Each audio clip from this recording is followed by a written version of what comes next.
Hello there, good evening and welcome to Spectrum Debate number 16. Whether you're watching on YouTube, Google Plus or on our website spectrumdebates.com, you are very, very welcome to join us and join in.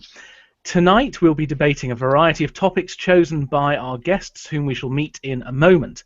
But as ever, we want to hear your views and we want you to send in questions or points to challenge each of our guests. You can do so using the hashtag SD16, which you can see up here on your screen, and I'll do my best to put your questions to our guests and to let all of our viewers know what you are thinking. If you are watching on Google Plus, and I believe some people do, you can also use the applause app there, which tells us how much you agree or disagree with what is being said at any particular time. And at 9 o'clock over on spectrumdebates.com, a post-show poll is launched, which will ask you who your favourite debater from tonight was.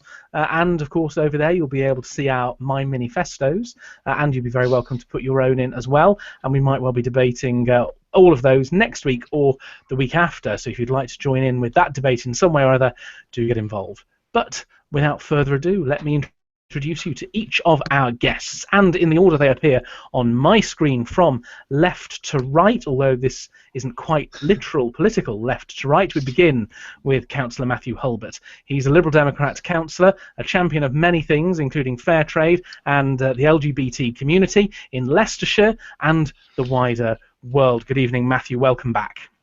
Hello. What is your topic for tonight? My topic is how the green surge has turned into a green meltdown. Ooh, well, I'm looking forward to hearing some members of the Green Party join in for that one. Our next guest is another returnee. It is Dylan Morris, who's hailing to us tonight from the glorious southwest of England, where tonight, between us, he and I have discovered Wi-Fi and lamps. We're doing quite well. Hello, Dylan. How are you? I'm good, thank you, Gareth. I've not got a topic this evening. I'm kind of being floating person, commenting on everything. Yes, Dylan is going to be, like me, the resident busybody, taking people to task, and in his case, giving more view than I normally would. Thank you. Our next guest along is Joshua Kerridge. Good evening, Joshua. He is. You describe your political stance to us. I'm a right-wing libertarian, and I guess because I study economics, I'm quite Austrian economics based. Marvellous. And what's your topic for tonight? My topic for tonight is the right amount of tax and the freedom associated with it. Thank you very much indeed. Our next guest, another returnee and a firm favourite of the audience, as we've seen already tonight on Twitter. It is Lily Jane Summers. Good evening, Lily. Hi, Gareth. Lily is a Labour activist and works for that glorious old party in both Wales and Stoke-on-Trent. And she's here tonight to discuss what, Lily? My topic tonight will be on Russia and Vladimir Putin in the light of the death of Boris Nemtsov, and also the possibility of our current situation in the Second Cold War. Thank you very much indeed. Our final guest, another returnee, and someone who's going to be helping us run our website. It's William Brown, Conservative activist for Aberystwyth University originally. Good evening, William. How are you? Hi. I'm William Brown. I live in Somerset. As Gareth said, I'm a Conservative activist, and my topic tonight is the hunting ban 10 years on. Thank you very much indeed. As you can see, we've got some marvellous topics tonight, which I'm hoping that lots of you will join in and help us on. Our audience figures are going really rather well. These are some of the highest I've seen in a while as well. Using the laser selection method, before the programme, we found out that our first topic tonight will be introduced by Joshua, which, if you remember, is about taxation, fairness and freedom. Without further ado, we'll go over to Joshua. Okay, yeah. So as I said earlier, my topic is on the fair amount of tax that people should have to pay according to their income. It's income tax in Pacific. The average person, or the mean salary, is around £38,500, and of that, there's a certain percentage that different parties suggest they should pay. But I personally feel that there should be a flat tax introduced to make it fairer for everyone involved. There's round about £7,375 of questionable tax that is money going towards questionable things every year, which is about 20% of the average wage. So from this, we can see that it could easily be lowered. And obviously, we also want to keep richer people in this country. Now, people would argue that they may not be paying their fair way into our economy, but obviously, it's always good for our economy to keep rich people in. I don't feel that keeping a high tax is actually a good thing for people to advance up the social ladder. I think especially taxing people that are on minimum wage is a really bad thing. I mean, they're only just scraping by, and then they're being taxed on top of that. And then you've got VAT tax, and any other taxes as well. I think also we need to remove the government whenever possible. So some people may not agree with this, but we can resort to other tactics with the healthcare, for example, which is a huge percentage of where our tax goes. So we could privatize it kind of like the Swiss do. So everyone gets the chance of an insurance-based system, and the government would then help people who cannot afford the insurance-based system, and they'd also contribute towards bigger hospitals as well. And I think lastly, we need to reduce our really inefficient overseas aid to just mainly humanitarian aid, and then stricter policies whenever available. Thank you very much indeed. There's an awful lot for us to try and absorb there, but quite radical policies. I wonder if anyone would like to start on this one. Anybody? Okay. Go on, William. Yeah. Firstly, I'll just apologise and say there's a thunderstorm outside. If I suddenly disappear, that's why. I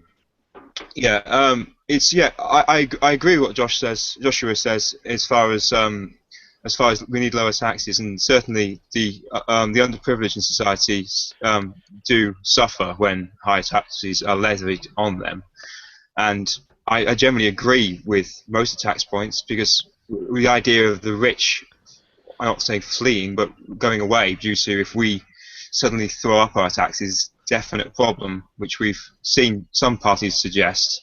And the problem has to be, to balance against that, is the deficit and just how huge it is, and what else can you get it with.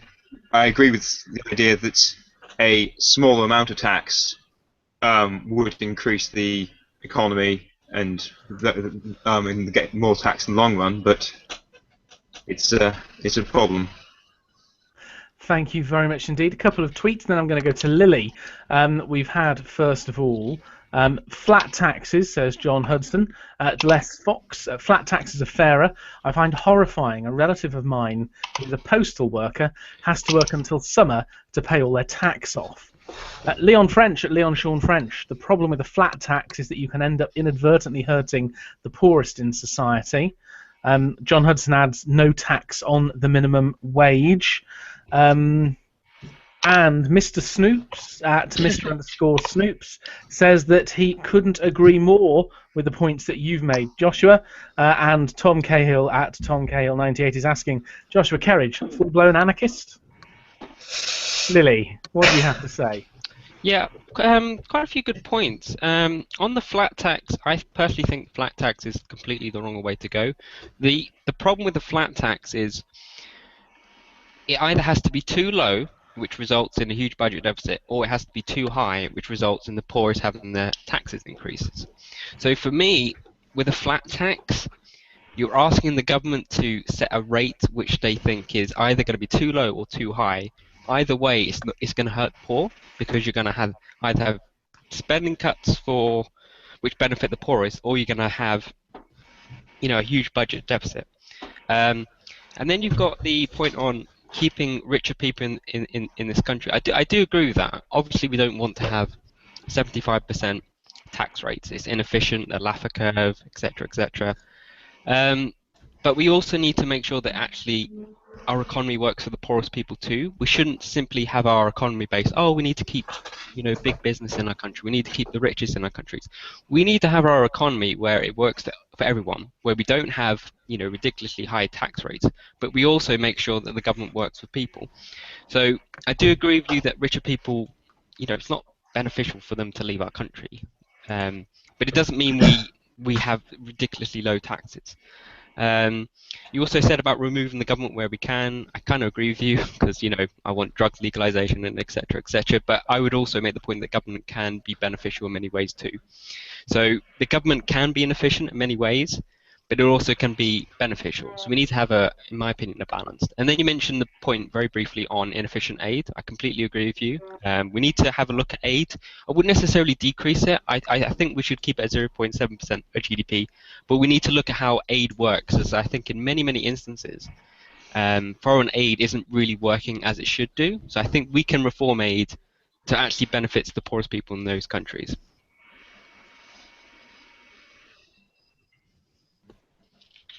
I can't hear Gareth. Am I sorry? Sorry. I muted myself whilst I blew my nose. Sorry. A few comments from people here before I ask Matthew to come in. A confused ninja. Hello, Ian. At a confused ninja. Isn't a flat tax with people on minimum wage paying no tax the same as banding? David Jeffrey at David Jeffrey _. No income tax on the minimum wage is a good idea, but surely increasing the national insurance threshold is a better idea. Chris G, do those who favour flat tax also campaign for a return to the poll tax? Gareth Baines at GA Baines, I have to say, of course, if his name is Gareth, he's almost certainly going to be right. Lily says a low flat tax would create a budget deficit. Would. No, too much public spending does that. Yeah, exactly. What are you going to cut then? Yeah. What are you going to cut? Do you want to respond briefly to that one, Lily, and then I'll ask Matthew to come in? Or not? Sorry, if I just caught you unawares there. Matthew. Right, yeah. So, I mean, I was just going to say that obviously, thanks to the Liberal Democrats, lots of medium and low earners have been taken out of tax, and I think we absolutely should extend that to those on minimum wage. And I do agree that we should, raise the national insurance threshold as well. I am unashamedly someone who thinks that whilst we want people to be successful and absolutely want to people who do well in this country, I do think unashamedly that those with the broadest shoulders should carry the biggest burden, and that those who earn the most should pay that bit more in tax, because it's taxes which pay for the public services which ultimately we all use. And so, yeah, I mean, those would be my 3 points on that, really. Thank you very much indeed. A quick question, if I may, to those of you who believe in the idea of raising the tax threshold, taking lots more people out of tax entirely. Do you not end up in a rather dangerous situation where you have a substantial proportion of the population paying little or no taxation, and yet still able to levy that taxation on others who earn more than they do? Is that not going to end up with a whole swathe of people who have no stake in taxation whatsoever and don't feel the potential pain of other taxes being raised? Anybody? I mean, because I was really only advocating for there to be no tax for people who pay the minimum wage, or I guess if you move it up to that point, then it's not really fair on people who earn like a slight bit above the minimum wage, and it can go on from there actually. But where do you then define the minimum wage as well? Because if you're defining it as a certain amount of hours a week, then you could argue that the people that are doing an extra hour more a week are then being taxed, and that's unfair. So that's kind of really hard to figure out where's fair. So where do you set the original threshold? Yeah, absolutely. Who wanted to come in there? That was me. Go on, William. Well, from personal experience, I came out of uni last year, and I've been doing odd jobs around the place, basically, afraid to say, and I've been on jobs that are effectively minimum wage. I do part-time work, therefore I wouldn't meet a full-time minimum wage job. So if I then saying all that minimum wage are taxed, which could be what he's just suggesting, that would be below what is currently the tax threshold. Sorry. Thank you. We've got a couple of comments here people have made. I don't know if anyone wants to think about these. David Jeffries made an important point about me sorting my stuff out, which I have done. Cameron Singh CL, the UK tax code should be simplified. It doesn't need to have flat rates, just remove most deductions and loopholes.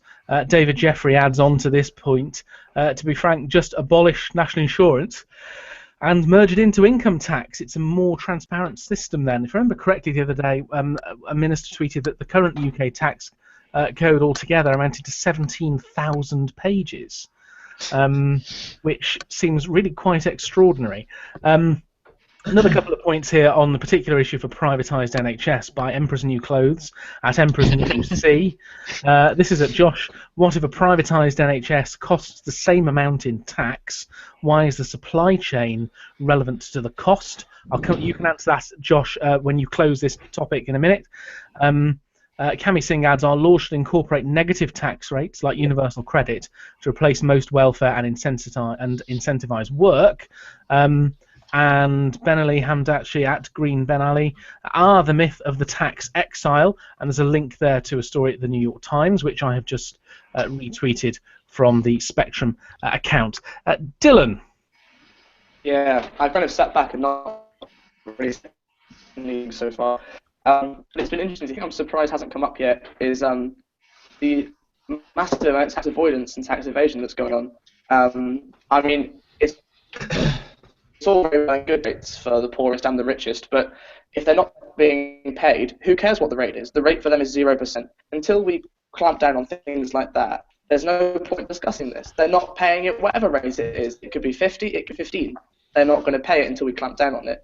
Benali tweeted about the story, which I'm pretty sure I've seen in the New York tax styles, and yeah, it's really interesting to have a quick look at that one because it is borderline myth. I mean, we look back to the 70s and we see that there were massive amounts of people leaving the country, but the top rate of tax was something ludicrous, over 75%. So I think that when we talk about tax exile, we hark back to the days of socialist Britain in the mid-1970s, and we're horrified and we're scared that it's going to happen again. But I mean, we're looking at a tax rate of 45% at the minute for the top rate of earners. It's not going to happen unless we increase it massively. We can afford to increase it back to 50%. I mean, the revenues may have increased, and Lily's right with the Laffer curve, so we can't increase it too much. But I do believe that a small increase in the top rate, whilst coupling it with another increase in the personal allowance, which has been working very well. Thank you, Matthew, and your Liberal Democrat friend. Dylan, continue doing that. Dylan, just yes, on that particular point, of the higher tax rate, the argument is, and the evidence tends to show, and you made some reference to it, that actually the income that's been generated by a 45% tax rate has been much greater than that generated by a 50% tax rate, and that's something that's been mirrored whenever tax rates have been raised, particularly on higher earners. What's the point in doing it if it brings in less money? No, I do see that. And arguably, the reason that people are deciding to pay their taxes is because it has them to a lower rate.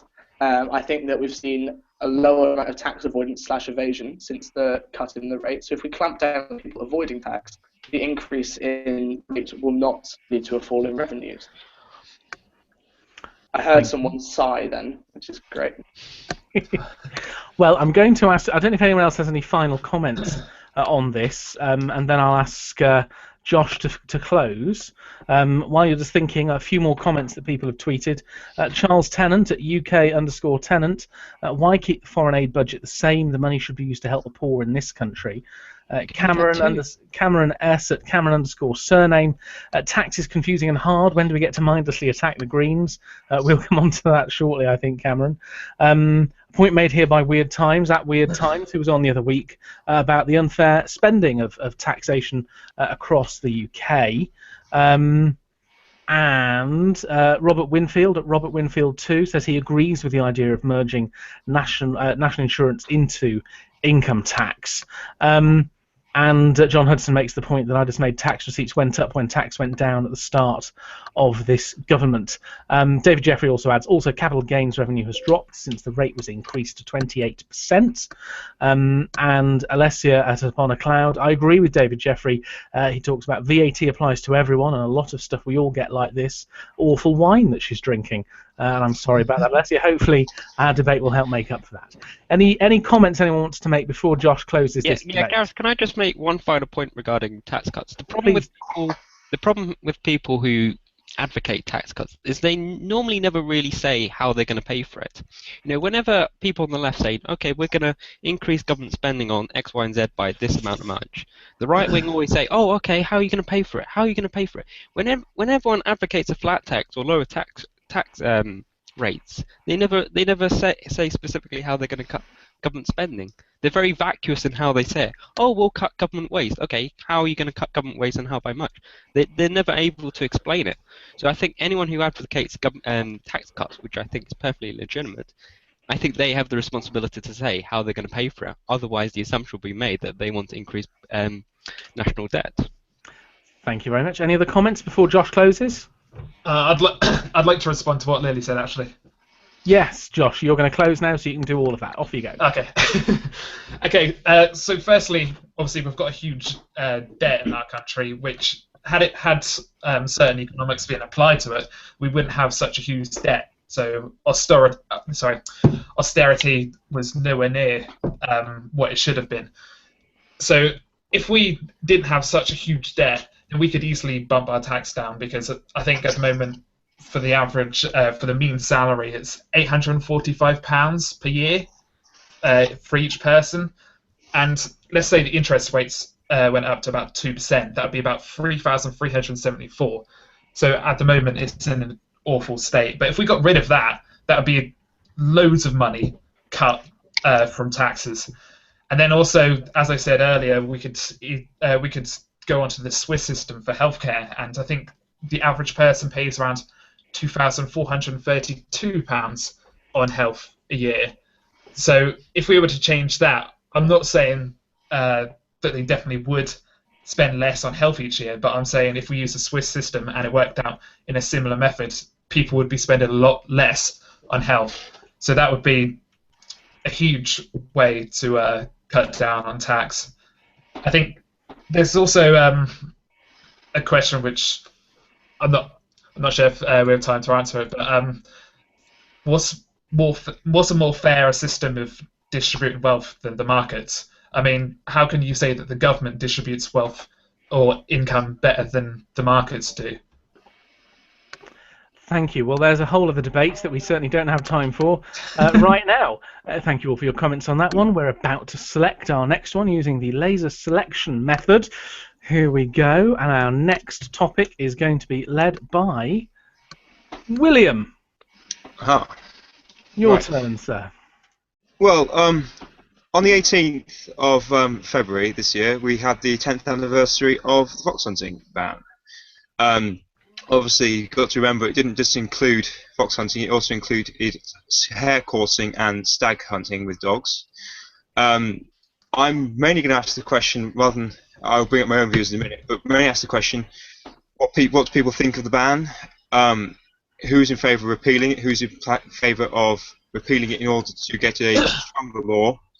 And who thinks it actually works? I personally don't think the current law works, but I'll come on to that in a minute. Do you want to go on to it now? Oh, okay, fair enough. Sorry. I personally would be in favour of a repeal, full stop. I believe some bits have merits, but for the most part, I believe it's a law that was socially enacted rather than created for animal welfare. I think the image of fox hunting and stag hunting is such a one of posh aristocratic England that the Labour Party in power, which has campaigned against it for years, sees their chance. As someone who lives in the countryside, there's a lot of problems with foxes which have grown up a lot. Populations have expanded an awful lot. I'm afraid to say guns don't control them, no matter how many people you have out there, because you just can't afford it. I would never advocate something as horrific as gas, and I'm afraid to say dogs, although sometimes how they're controlled was not in a sport manner rather than in a pest control manner, I feel is the best way of keeping them down as a population, because foxes don't have natural predators in this country. We are the only natural predators they have left in the food chain above them. Thank you very much indeed. Right. Who would like to weigh in on this one? You want me to, Gareth? Lily, please. Well, the first question is, I don't really understand how... So apparently foxes are causing a lot of problems to farmers, which I completely understand. But the solution is to kill foxes for fun. That's going to be a solution to reducing the number of foxes. There's no other possible way of reducing the number of foxes causing problems to farmers but killing them for fun. Is that what you're saying? No. I'm saying that as a sport, there was problems with it as a sport. But as far as a pest control method, there is no better way than using dogs. I think quite often it was that the horseback hunts were dragged out as long as possible, and there needs to be ways of shortening the hunt, because it was drawn out in order to make a nice day's ride following the fox. It needs to be shortened. There needs to be rules on how they're allowed to use them. But there was an interesting piece on Countryfile, I think it was 2 weeks ago, about people on foot using 2 dogs with a gun. The idea of flushing them out. They don't flush them out. They end up with the dogs chasing a fox in a small area of scrub for hours until neither party really can do anything, and the fox doesn't get shot, and the farmer still has the problems. Lily.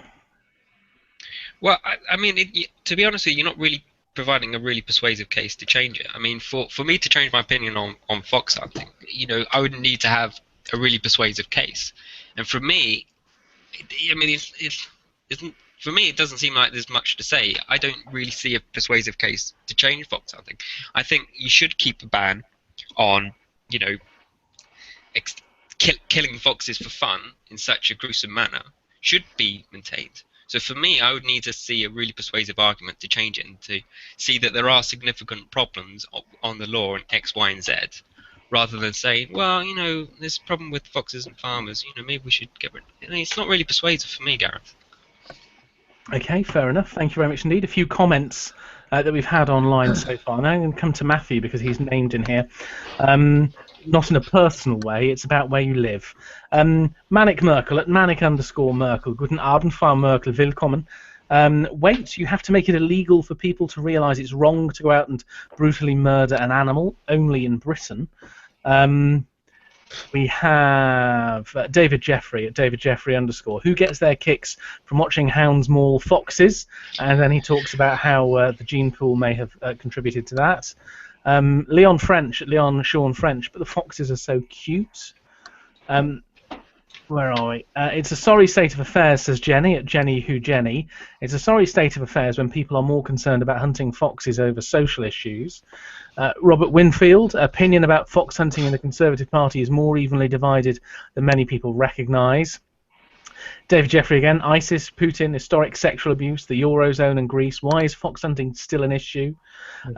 Alessia, I want to pet a fox, so I guess I'll tune out of this one.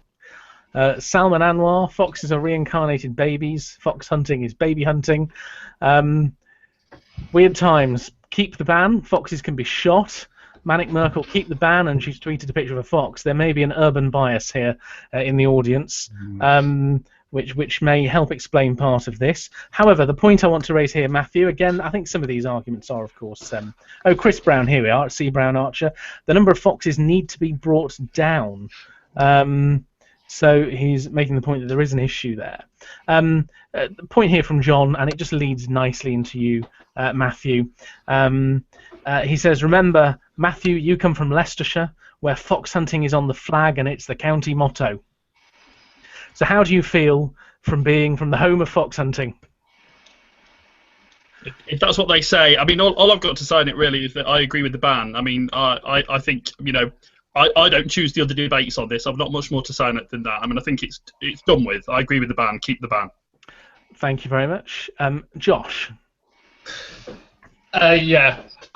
Well, personally, I feel that it's kind of an infringement onto things that people are doing in the first place.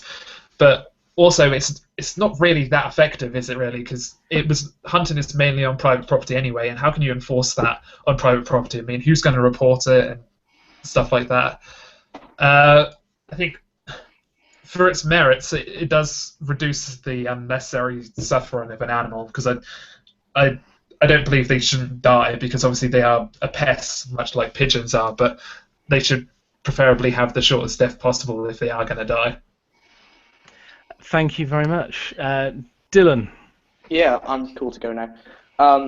It's been quite cool listening to the debate again before weighing in. I'm excited to weigh up my options, where to go.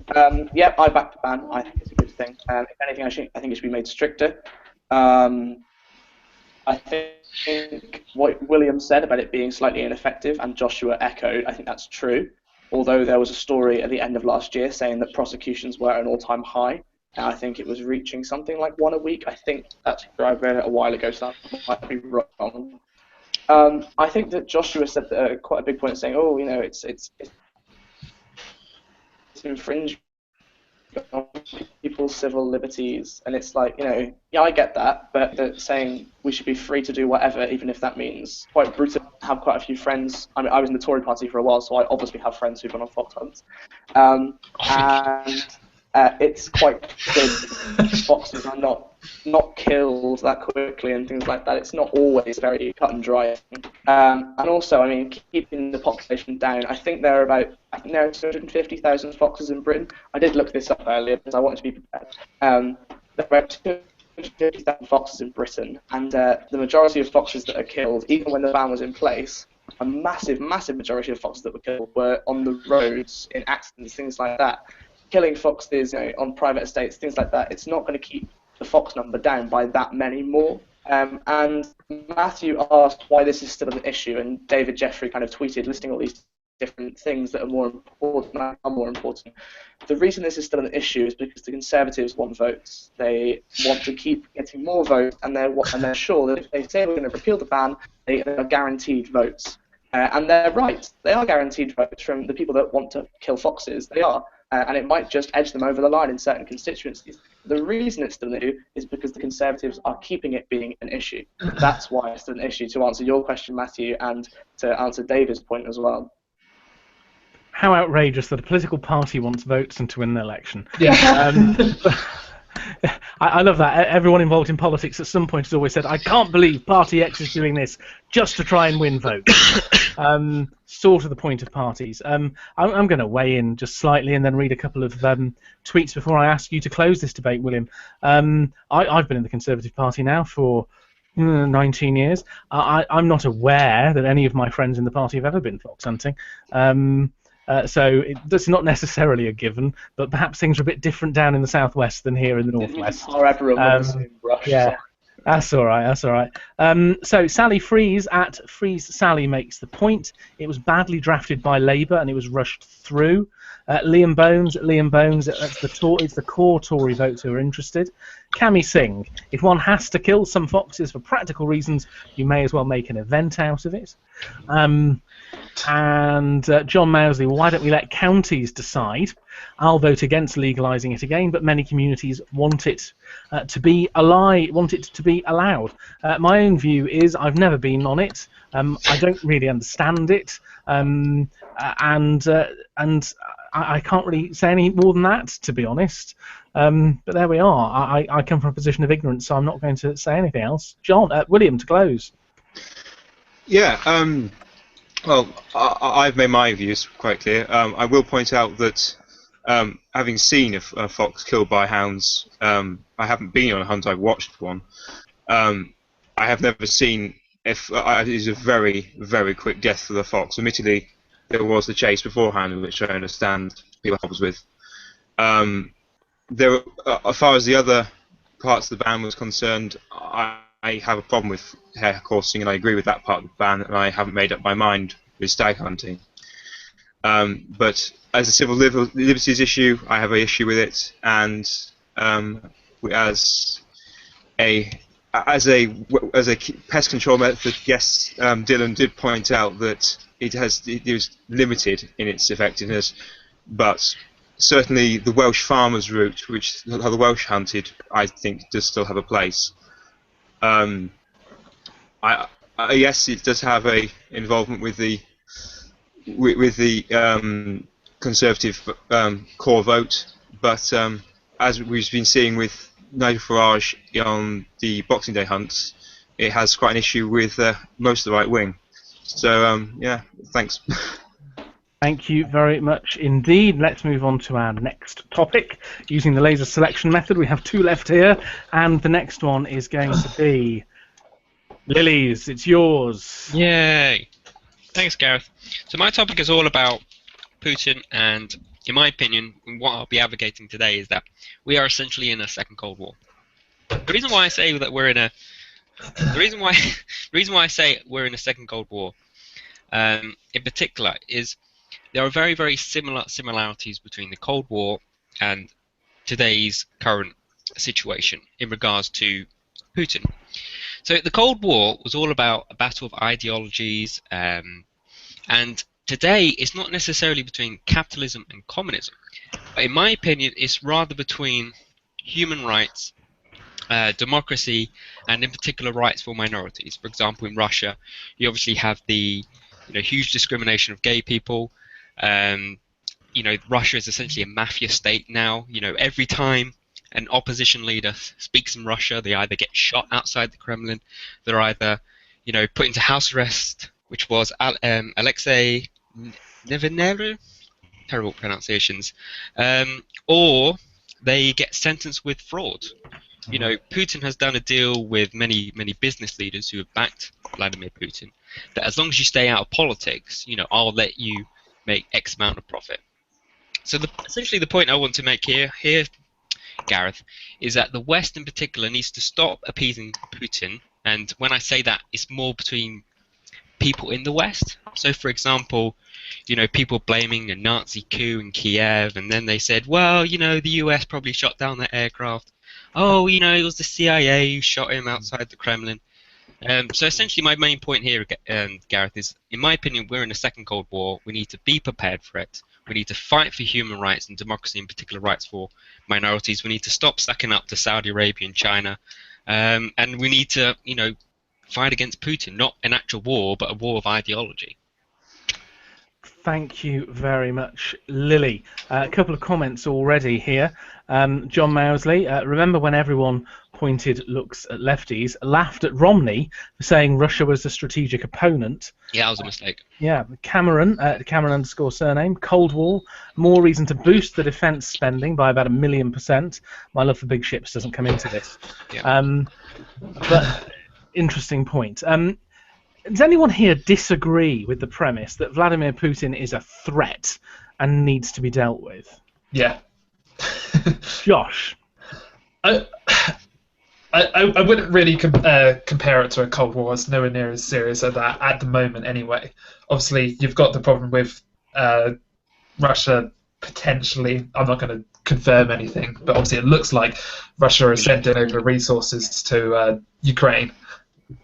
I think it's also important to note that today's Russia is a lot better than what Russia used to be 40, 50 years ago. I mean, there's still democracy intact there. It may be more corrupt, but it's still democracy nevertheless. Obviously, there is progress, and you have to look at our history, for example. We've had dictatorships, we've had corruption. There is no perfect country, and Russia's just going through some of those bumps.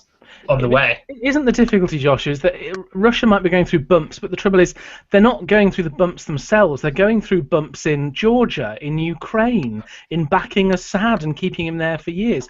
They're going through these things elsewhere. You've got our allies in the Baltic states, in Estonia and Latvia and Lithuania, who are bricking it right now. They see Russia over their shoulder. They see Russian-speaking minorities in their country, and they are really, really concerned that what's happened in parts of Georgia and Ukraine is going to happen to them. So this isn't Russia having a midlife crisis, trying to develop its democracy. This is the man at the head of Russia who arguably, at the very least, has created a less democratic system than the one that they had just before him, and is using this to extend Mother Russia and keep his own power base intact. This isn't him having an internal crisis. Surely we should be worried about that.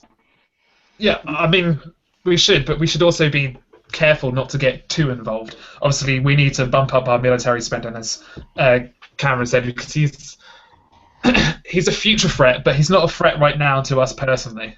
That's how I feel about it. I would also say that they haven't really had any solutions since the fall of the USSR, and I guess, although he's kind of ruined it at the moment, Putin has improved the economy. Obviously, yeah, it's completely wrecked it now, but it shouldn't be seen as entirely negative. But it's obviously more negative than it is positive. But it just, as the light that it's viewed in at the moment, especially the hate towards Russians at the moment, I think that's quite a strong feeling in the country, that there is a lot of kind of, I guess, racism towards Russians and everything involved. Okay, I think I've missed that in particular. But a couple of comments that we've had so far. John Mousley goes on, wasn't it fun when Obama told Romney that we weren't in a Cold War anymore? Such fun. No wonder he's not saying much now. Chris G, Putin may want a second Cold War. The reality is the Russian economy is too small for them to compete, and the West ought to increase sanctions. Salman Anwar does not agree with you, Lily. David Jeffrey. Sounded very grave there, Gareth. Yeah. David Jeffrey, ban Russia from the SWIFT payment system and stop them from using contactless too. Tom Cahill, I disagree with what I've just said. It's nowhere near a new Cold War. Putin has shifted Russia's economy from the 22nd strongest to the 7th since 2000. David Jeffrey, what the hell are you talking about? Russia is in no way a real democracy. Chris G, Putin is a direct threat to us. He's a school-ground bully picking on those who can be bullied. Salman Anwar, there is no perfect country. Great Britain, mate. Yeah, there's quite a lot of comment coming on this one. I can't keep up. People who disagree with what's been said. We've got Charles Tennant. Putin is just doing what America supported in other countries. Let Putin get on with it. Yeah. Cami Singh, a lot of people both on the radical left and nationalist right admire Russia and Putin. Brown envelopes full of cash again, he asks, I'm sure rhetorically. Joe Pattinson, anybody's a threat, whether they're allies or not. Complacency shouldn't get the better of our nation or other nations. Right, William, you wanted to come in at this point. Yeah. As a nation, obviously, we've got to keep an eye on Putin, but as we would any world leader and any country with an agenda, because all countries do. I personally think that that Russia is jostling for position again, and because it hasn't done that in such a way since the USSR has fallen, really, it's a bit of a surprise. I remember talking to a Russian friend a few years ago who said, this looks like America is going back into the Cold War mentality when we had the invasions with Afghanistan and Iraq. Just because the West has carried on its Cold War activities of increasing democracy to the world how it sees it, surely Russia is allowed to, as a large country with a umbrella of countries which it has a sphere of influence over, surely it allows to exercise that control. If we look at America, for instance, how many countries does it meddle in? Does it fly flights over without asking for airspace? How it shows military opposition to many countries, and we don't cry for it trying to empire build or Cold War mentality every single time. Yes, we do a certain amount of the time, but it's yeah. Yeah, thank you. A few points I'd like to pick up on there with you, if I may, William. Surely, I mean, we have a defence agreement. In fact, at the end of the Cold War, Ukraine gave up its nuclear weapons on the basis that we and others would protect and defend and respect its territorial integrity. Now, one of the parties to that agreement is Russia, and they have flouted it. And what have we done? We've done nothing in response to that. Cami Singh points out, I think it was Cami Singh pointing out here, or someone was, that basically we're acting like, oh no, it was Liam Bones. How much longer can we stand back? Sanctions don't work. He annexed Crimea, and we appease him just as we did with Hitler. We must act. I mean, is that not a real problem? I mean, Ukraine is a country that is looking towards Europe, and we had an agreement. It was broken by one party, and what have we done?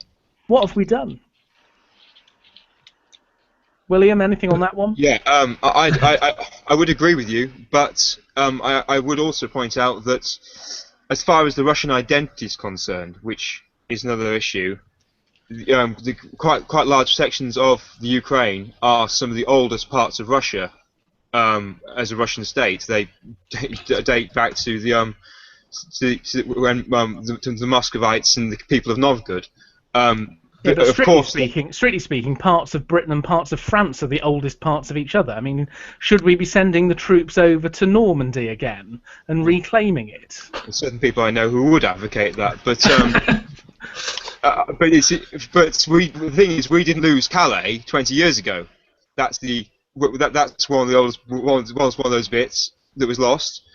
And you look at us, and when we lost Calais and bits of France, we were sending armies over there for hundreds of years. I think Russia is adapting, and I think they will understand that they have lost those lands. But we have to. I will say, I think sanctions are useful, but we can't completely rely on them, and we can't attack Russia completely for losing things they may consider still as their heartlands. If we a country.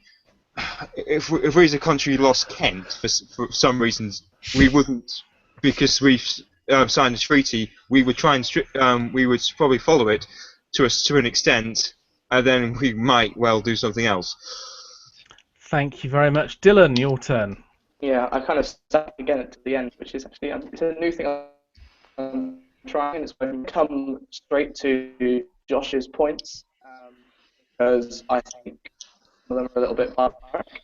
I mean, the main thing that I have.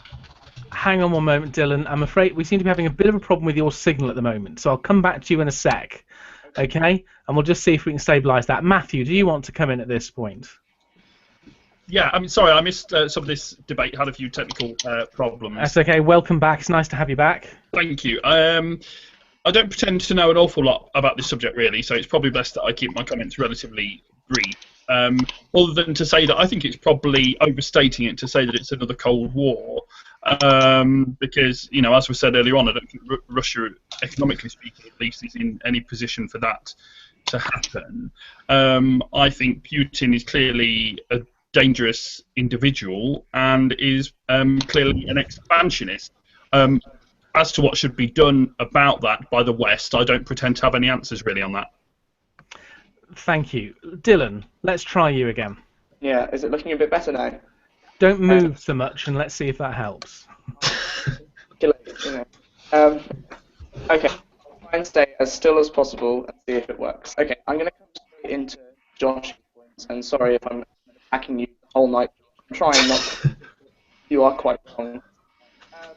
So, in a slightly, because I'm quite a big person on, LGBT rights and LGBT liberation, I think to say that Russia's going through some speed bumps is almost dismissive of what they're going through in that country. Still same problems. But, Yeah, it's gone again. I'm so sorry, Dylan. We're really not picking you up at the moment. I don't know if you want to try and reconnect, maybe. And I'll come to Josh because he wanted to come back because he's had a bit of a battering. Well, I'll come to you in a sec, Josh. We've had lots and lots of tweets about this one so far. The timeline has exploded. It's been the most popular topic, and we don't do enough foreign affairs. So, Chris G. Russia kicked off over a free trade deal between Ukraine and the EU, like a jealous ex-partner who can't let go. John Mousley. The EU spent 389 million euros on Ukraine between 2011 and 2013, and we wonder why they invaded. I'm not passing comment on any of these at this point in time. I'm trying to behave myself. Salman Anwar. Let's take back Hong Kong. Tom Cahill, Russia doesn't consider Ukraine part of its heartland. It's defending its interests in the region to stop NATO's aggressive expansion. Yeah, very aggressive. John Mousley says Russia considers Ukraine to be like the Falklands. They're wrong, but we shouldn't be surprised by them. And Salman's asking why everyone's having technical issues. I'm not sure about that. Do let us know if you're having difficulty hearing someone. Bradley Booth says we couldn't afford... where are we? Oh no, I've lost his original comment. I'm so sorry, Bradley. Timeline's exploded here, and now I can't find anything. Oh yeah, Kami Singh. While the previous Ukrainian government lost power in a coup, the current one was freely and fairly elected, and so it is legitimate. Joshua. I guess we need to approach Russia with a kind of mature outlook. I mean, we know what happens during a Cold War. You know, economies start collapsing and there's real tension. The population starts getting scared. So we can't really let it happen. We can't let another Cold War occur. So we don't want to really be attacking Russia or Putin directly because that would end in some awful consequences. And obviously you still have the threat of nuclear war, which is a really gargantuan issue. So we have to approach it very definitely. I'm going to push you a little on this one. Isn't the issue really that unless you try and stop these things early on, they then develop inexorably into a big conflict? I mean, if you look back at history so many times, it's when and I use the term appeasement, and I use it deliberately, when appeasement is the approach that's taken en masse, what happens is the person who's being appeased has plenty of time to carry on, build up and fortify their position. After all, they're the only one who knows exactly what they want to do and when. And the less we do and the longer we take to do it, are we not just handing more and more power and opportunity over to the person who is the aggressor? And perhaps making a big conflict inevitable. Well, as Cameron said, we obviously need to do something about it. We need to increase our spending in military. We need to make sure that our technology and military keeps up, and so that we have the edge in NATO over Russia. And a lot of countries aren't doing that at the moment. That's definitely one thing we can definitely do. But I mean, what can you do actively to stop Russia doing this? I mean, you can impose sanctions, which is what we're doing. Maybe we should be imposing more aggressive ones, but we can't go directly head on onto Russia without causing a serious conflict. I mean, if we went into that conflict, what else would happen? Would some other countries start getting involved? It's a very kind of delicate issue. You can't, go head on. Okay, thank you. Dylan is back and hopefully working. Yeah, third time lucky. How's it looking now? Fire away. Yay. Talk while you can. Fantastic. Okie dokie. So, I'm not sure how much you heard of me last time, so I'll try and attack Josh for the third time in a row. So yeah, looking at the situation in Russia, I do understand that countries evolve and they do change, and sometimes it's not the easy path we look at in certain countries. But to say that it's just some speed bumps, which is what you kind of said, and to say that we should back off, is kind of saying that what's happening in Russia, not just to the countries they're invading, but to their own civilians, gay people, things like that. They're being attacked pretty viciously and pretty constantly in their society. And to say that it's just a few speed bumps seems to me to be quite dismissive. I'm not sure if you want to come back on that before I carry on and talk about different things, and you're free to if you'd like to. You carry on. Yep. Talk about different sorry. things. Okay. Sorry, Gareth. Talking about foreign policy, I mean, I tried to talk about foreign policy last time I was on, and I got shouted at by Gareth for like half an hour. So I'm going to try and steer clear. Challenging you. Outrageous. Challenging you. Yeah, that's what you called it, Gareth. It was more of a. I felt quite attacked. So it's attacking me now. Yeah, exactly. Just to emphasise, this is a debate show, and Yeah. sometimes I like to make sure we have a firm debate. So go on, Dylan. I'll be nice if you want. I'm not sure I trust you. Okay, so I think that when it comes to Russian foreign policy and how we should approach it, I think that really we need to look at our own capabilities, what we're willing to do, how much danger we're willing to put our country in. Are Russia going to fight back? Are they going to roll over and take it? It's down to these kind of really pivotal questions. And I think that with someone as brazenly undemocratic and brazenly terrifying militarily as Putin, we should kind of almost treat him with kids' gloves. We need to be very, very careful. I'm not sure exactly what we should do. I'm not going to pretend I know anything what we should do. I mean, I was speaking to someone who's doing his dissertation on Russian foreign policy, and I was completely lost. I mean, it's something that I have not studied in depth enough. I'm going to admit that openly, but I think we just need to be careful.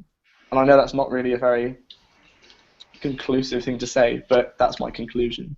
That's something both you and I agree on. Thank you. Well, obviously, I only like to talk about my own opinion occasionally, but I think you're probably both wrong if you're agreeing with Joshua on that one. A few comments people have made, and then I'll ask if anyone here has anything closing to say before Lily closes this part of the debate. Joe Pattinson comments on some foreign policy naivety that people are showing, perhaps wishing we could bake a cake filled with rainbows and smiles and everyone would eat it and be happy.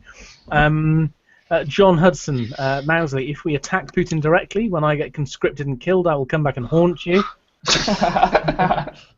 You won't like me at meal times. It's not a pretty sight. Alessia, apparently I'm channeling her inner self, talking about history. Weird times. Should someone have stopped us invading Iraq, Afghanistan, and Libya? Yep. Chris G, UK has drawn the line precisely around NATO countries. Putin is left pushing his luck outside that border. Leon French, do people actually think we can pick a fight with Russia and win? Chris G, if Putin wins eastern Ukraine, he inherits a basket case economy, world condemnation, and he injures his own economy. Charles Tennant, the West are the aggressors in this situation. Putin does not want a war. They want to protect their interests. Any closing comments from anyone before I ask Lee to close this debate? Yeah, I agree with quite a few people on Twitter. They're all wrong. I love you all for commenting, and I'm very grateful. My personal opinion is you're all wrong. Yeah, way to keep up our viewing figures, Gareth. Hey, I want so well. That's what we like. This is. I'm gonna have a rant and tell people why I think they're wrong. Then I'm gonna ask Lily to close. Anyone? Any other final closing comments? In a democracy, Twitter wins. Well, you think so? Okay. So essentially, we would need longer to debate specifically the issue about comparing military action in the Middle East over the last 15 to 20 years with what's going on in Russia, Ukraine, and Georgia right now. But I have to say, I think the idea that NATO and the EU are responsible for this is something quite bizarre and clearly wrong, because they are membership organisations. These are groups that people choose to join.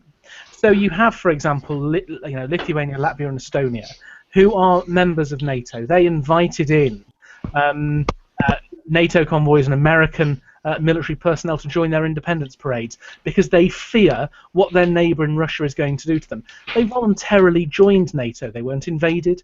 They weren't taken over. They voluntarily joined this organisation out of fear from Russia. The EU is, I know people who hate the EU often see red mist, but it's not an expansionist organisation in the way it wants to take over the Ukraine. It is assisting people in the Ukraine who wish to join Europe as a whole to do so. And trying to compare that with what Putin is doing, I think shows a level of red mist about hatred of the EU rather than a real level-headed analysis of the situation. So I don't understand those points. I think those in particular are wrong. I think there's a very interesting debate to be had on the other issues, but in terms of the EU and NATO, I think it's a completely wrong-headed comparison myself. But I very much welcome if anyone wants to debate that on Twitter later. I'd love to hear your points. I really would. Lily, to close. You've already done my clothes, Gareth. You did it eloquently. Why do I need to do my clothes? I'm so sorry. If your close is I was perfectly right, You I'll were live perfectly with right, Gareth. Absolutely. I'm sorry, Lively, I'm sorry. Can I just say, Gareth, I never said that NATO were the aggressors, and they certainly aren't. I think we should definitely defend. Someone online did. Yeah. Some of our tweeters did. Don't worry. Someone online. Some of our tweeters, who are all, can I add, very, very welcome, because this is the kind of debate we should be having. We should be having a more People are interesting utterly wrong. in-depth Come on our discussion. show.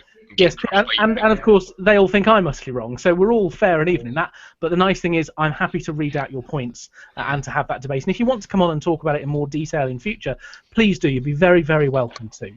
So, our final topic then. I don't know about the rest of you. I have two Matthew Holbrooks on my screen at the moment. And Matthew, yours is the last topic, and I'm going to go to the one that's moving. Hello. Yes, thanks very much.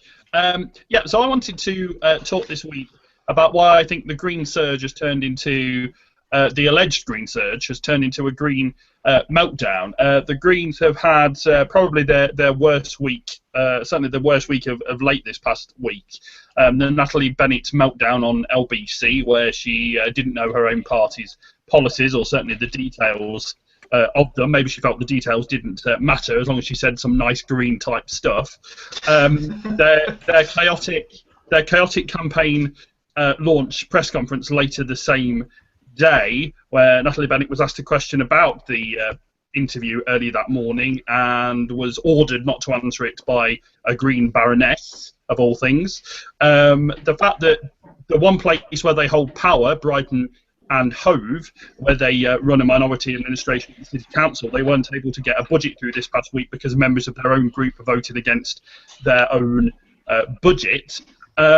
And so, I just think that they're an utterly incompetent party who, yes, I guess will the none of the above kind of protest position that the Liberal Democrats used to hold, but whenever they get near power, they're dreadful. Thank you very much indeed, Matthew. Just to come back quickly, we had earlier on a tweet from David Jeffrey, who was just pointing out that he was lolling at the suggestion that the Greens have had a meltdown. He said, haven't the Liberal Democrats had rather a meltdown, as they are resting at about 7% in the polls, perhaps only 1% above the Greens? Well, all I'd say on that is that this isn't the easiest of times for the Liberal Democrats.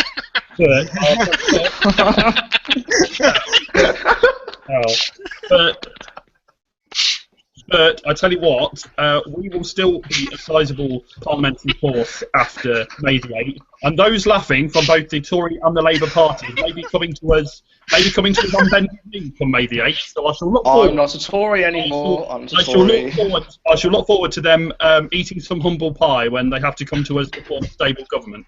Sorry, did somebody mention pie? No, I think statistically, Matthew, you're almost certainly right. I think almost certainly the third, or perhaps, depending on how well the SNP does, fourth largest group in Parliament will be the Liberal Democrats. So no matter how low your percentage in the polls sinks, you'll probably still be third or fourth largest party in Parliament. Even if Nick Clegg loses his seat, there'll still be a powerful voice in the House of Commons. Yes, although I don't think Matthew would shed tears over that one, would you? Well, he is my leader at present, so we'll leave it at that. At present. Thank you. Josh. So Brutus. Josh. Yeah, I have to agree with Matthew quite a bit there. I mean, she just proved that Green Party do not have a real plan set for their party. It's kind of ridiculous. It just sounds like they can grab money out of thin air as well and just tax wherever they want. It's all over the place, the Green Party. Compared to, I know you're all laughing at Liberal Democrats, but compared to Liberal Democrats, it's much more organised. Liberal Democrats are. And I think they also managed to miss the point that there's a huge deficit going on, and yet they still want to spend more.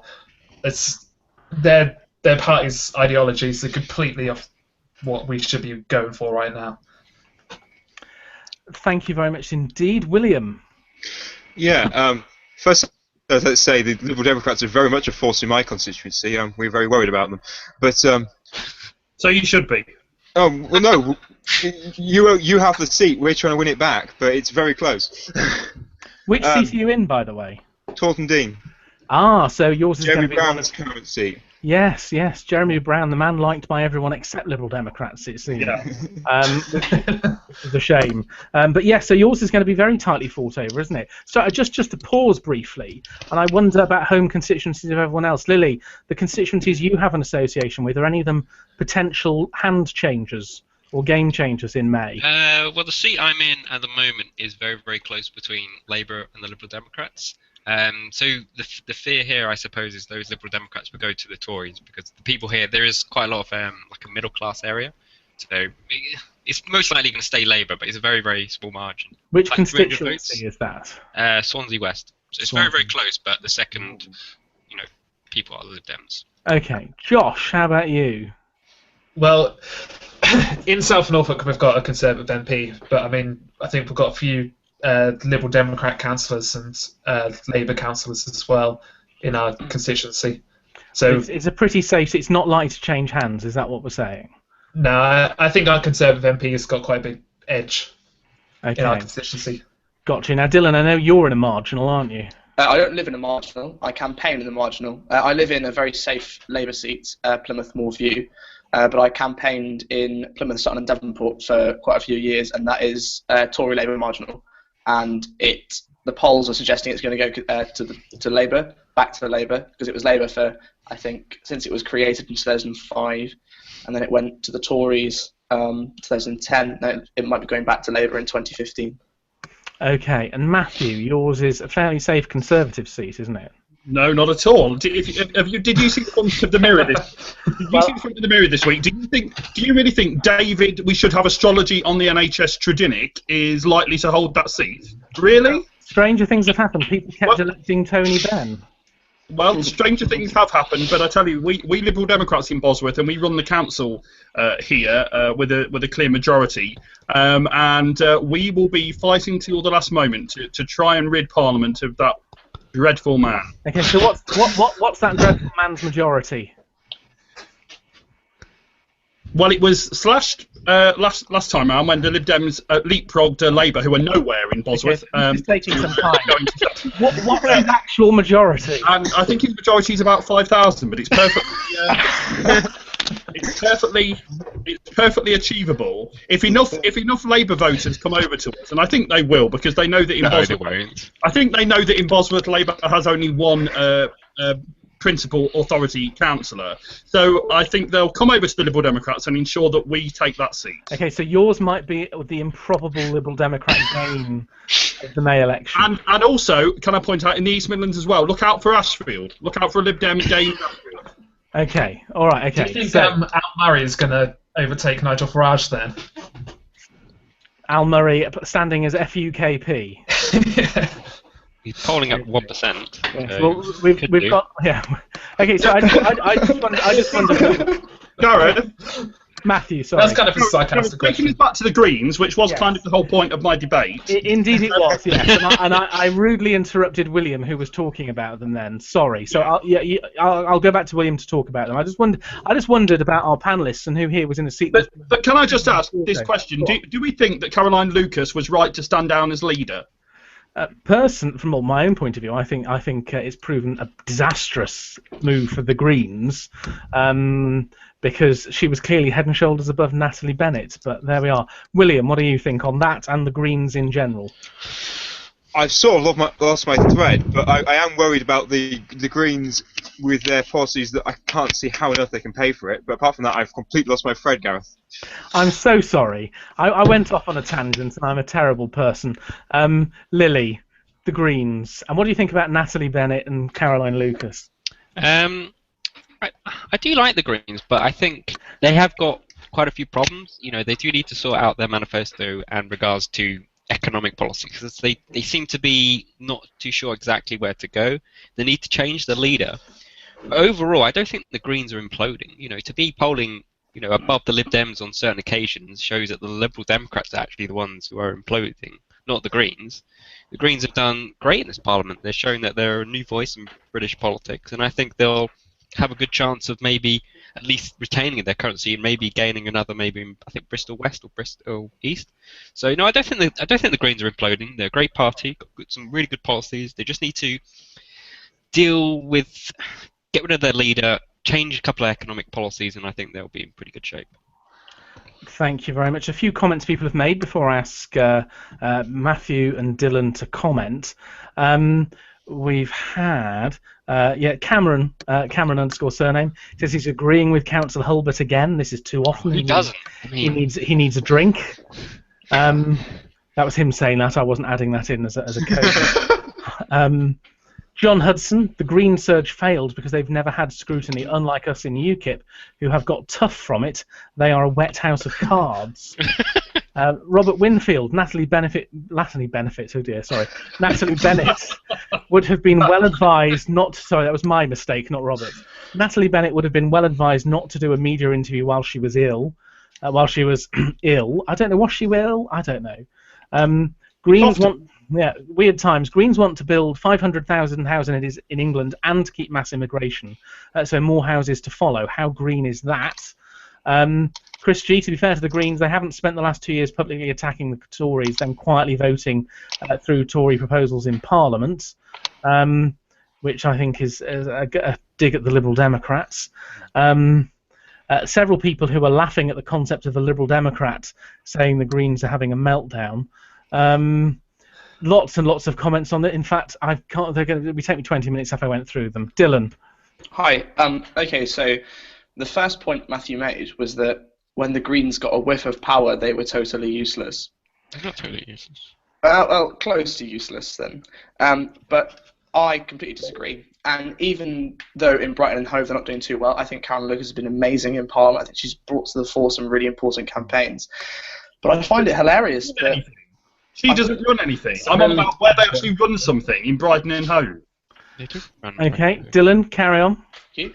I find it very funny how he can say that when the Liberal Democrats promised to abolish tuition fees, and then as soon as they got a whiff of power, they raised them to £9,000, and they promised to reform the House of Lords, and as soon as they saw that they could get rid of subvert the Tories on constituency reform, they didn't really care about that. I don't see how Matthew can say that the Greens are the ones who are letting down the people that have voted for them when his party's percentage of the vote has hemorrhaged for that exact reason. The Liberal Democrats, as attractive as their policies are, can we trust any single policy they release between now and the election, because they did so in 2010 and delivered on maybe one or two of them. I know Matthew will probably quote the personal allowance, which I think is a great thing. Very well done. 2 seconds. Yeah. 2 seconds. Great. Okay. I think he'll probably quote the personal allowance. I think it was amazing. I thought that it was one of the best things the Lib Dems have done in government. But I do think the Liberal Democrats should be a bit quieter about how awful the Greens have been when they've had a whiff of power, when their party basically imploded as soon as they smelt the door to number 10. Okay, I mean, I'm going to jump to the defence of the Liberal Democrats here. I mean, is it not true, Dylan, that a party such as the Lib Dems, who were out of government for 80 years, got into government, and then actually, if you look at their manifesto from 2010, they've implemented something like 75% of it. Right. I mean, there was no better time to be a Lib Dem than 2010 to 2015, because Really? you got 75% of what you actually voted for the first time, almost certainly in the lifetime of any Lib Dem voter. I mean, is that not something actually that we should be praising them for? No, I do agree with that. I think you're right on that point. They are doing okay in terms of implementing the manifesto, but a large portion of their votes came from students. A lot of students that I know who went to the Lib Dems because they said they were going to abolish tuition fees, and potential students, of which I was one, who supported their pledge to abolish tuition fees. And now, one of the main things they promised to students who are a massive voting bloc, who voted en masse for the Liberal Democrats, are now being deserted. So to say that the Greens are failing when they've got a whiff of power, I think is a tad hypocritical. Well, I think even though the Greens have done some things wrong in Brighton and Hove, I think they've provided a really good, somewhat radical alternative to Labour, who, quite frankly, no offence to Lily here, because I know she does support Labour and is on the left of the party and criticises them as much as I do, Labour, who are kowtowing to a lot of what the Tories are saying at the moment, where the Greens are saying something completely different. Thank you very much. I'm going to come to William, then a few tweets, and then we'll go to close this debate. William. I'd also like to defend the Lib Dems. I'd just like to point out that any party that goes into coalition can't implement all its policies that it says in its manifesto. We, as Tories, didn't manage to put all things we wanted to go through because our Lib Dem colleagues in coalition just wouldn't put up with it because they didn't want it on the government books.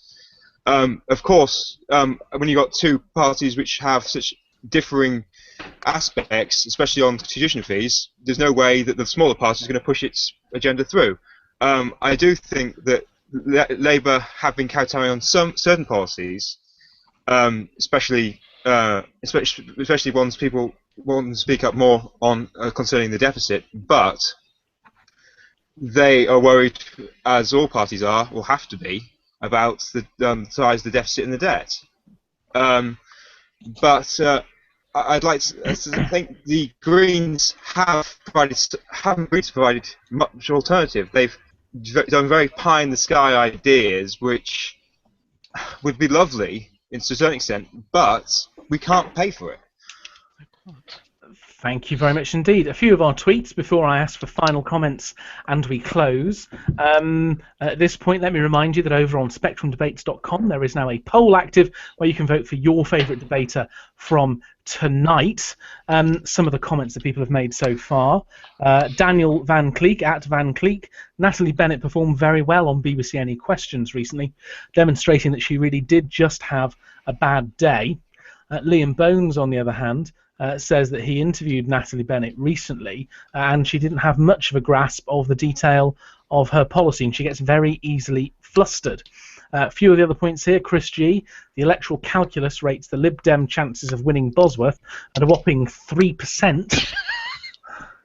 Matthew is saying, says David Jeffrey, we'll win if we get more votes, which he says is excellent advice to everybody. Adrian Cruden, who was on last week, or the week before, sorry. Green membership jumped by several hundred after Tuesday, and now there are 63,000 UK-wide, well ahead of the Lib Dems and UKIP, and he's proud to be anti-austerity.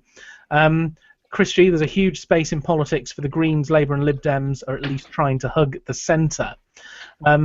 Mark at Sir M. Livesey, with the government budget of over 700 billion a year, arguing about flat taxes seems a bit trivial. That was from earlier on, but a good point, well made. A confused ninja, are the Greens going through growing pains? They need to grow internally and evolve from a fringe party as they become bigger. And Pyro is the keeper at Pyro Annis. The Greens are not imploding. That's just what the Liberal Democrats are praying for. And then there are some more discussions going on there. Lots and lots of comments on this one. Again, Charles Tennant, I'll close on this one. Charles Tennant says it's nice to see the Greens being criticised rather than UKIP. If you want to, we can spend 5 minutes, but that might be unfair if we don't have anyone from UKIP here tonight. Any final comments before Matthew closes this debate? Gareth, can I just make one final comment? First of all, I think Caroline Lucas is an absolutely fantastic MP. For me, she seems like the only MP who's fighting for disability rights, for trans rights, for changing how our economy works, against fracking. You don't see any other MPs doing so much for, so many people. And second of all, I think we need to give the Greens a lot of credit here. I think many of their policies are absolutely fantastic. They're providing a really good radical alternative, ending the war on drugs, protecting sex workers, full trans rights. And for me, I absolutely love their liberal policies, unlike the Labour Party, which is rather socially conservative. Plus they want, get rid of nuclear weapons. So I think there's so much to give credit for the Greens, rather than bashing them for a leader making an interview. She apologised straight away, which any other leader wouldn't do. I think we should give the Greens a lot of credit here. They're a great party. Normally, I would say in order to come back and show that she was okay, she should have gone and eaten a bacon sandwich to prove at least she can do that. Absolutely, Gareth. Absolutely. But she's probably a vegetarian, so I don't know. I don't know if that would have worked. Matthew. I just wanted to hang on. Sorry. Before you close, finally, Josh wanted to say something, and then you get to close this final debate. Josh. I know Lily said about getting rid of nuclear weapons, but how do you expect us to combat Russia if we don't have nuclear weapons? If we don't even have the threat of nuclear weapons, how do we do that? And also, I think this is just my personal opinion, but when we're looking at parties, we need to really be thinking about what affects the whole of the country. So we can't really being involved with these small policies, but like a strong economy would make nearly every aspect of our social lives better. I mean, when we have a strong economy, then we can start tackling those. But I think probably the best way to go through with it is just to get rid of as much government intervention into our personal lives as possible. Thank you very much indeed. And with that, we go to our close of this debate to Matthew. Thanks very much. I mean, I just wanted to say that I also like Caroline Lucas. In fact, I met her outside the House of Commons just the other week, and she seems like a genuinely nice person. In terms of, there's been lots of attacks on the Lib Dems tonight. So a short but meaningful list about some of what we've done in this government that wouldn't have happened without us. Taking millions out of tax, relinking pensions to earnings, something Labour didn't do in 13 years. Equal marriage, pupil premium, 2 million new apprenticeships. That and many more is not a bad record after 5 years in office. And I think what we've done, just to say the Lib Dem catchphrase in the way that I much prefer, is to create a fairer economy and a stronger society. I think the Lib Dems have done an okay job. In terms of the Greens, I also agree with some of what they say. I'd like to see a renationalised railway, for example. And I think anyone who reads my tweets, etc., will know that I also attack my party from the left of it. Lily Jane are similar in that respect, that we both are on the left of our respective parties. But I also think the Greens need to professionalise, and they need to do so very, very quickly. Because we're almost in the proper election campaign now, and especially in terms of those leaders' debates, I worry that Natalie Bennett will have a meltdown on them, and that it won't look good for her or the party. Thank you very much indeed, Matthew. Thank you to all of you who have taken part in this debate by tweeting your opinion, a question, something to challenge each of our guests. Thank you to each of our guests as well. Thank you very much to Matthew, to Dylan, to Joshua, to Lily, to William, and we're very, very grateful. Don't forget that poll is currently open on our website, where you can go and vote for who your favourite debater was. Just to let you know, from the last show, the winner of that poll was, and if you remember, we had the winner of that poll was John Mousley, tied with Leon French. So you were the winners of the previous show. Well done there to you. Thank you very much indeed. Very much welcome any of you to take part in this show. If you'd like to be on next week or in future, come on and tell me why you think I'm wrong, why anyone else is wrong, and why you are right. You will have the time and the space to do so. It's very simple and it's very easy to take part. If you'd like to blog for our website, let us know. If you'd like to write a mini manifesto, 140 words on a single idea or policy, send that to us. All the details on spectrumdebates.com, and we've got a fantastic one going up, which I will put up in about half an hour from Alessia out upon a cloud to follow on from this debate. Thank you very much for joining us. This is Spectrum Debates. We will be back next week at the same time, hopefully in the same place. See you then. Good night.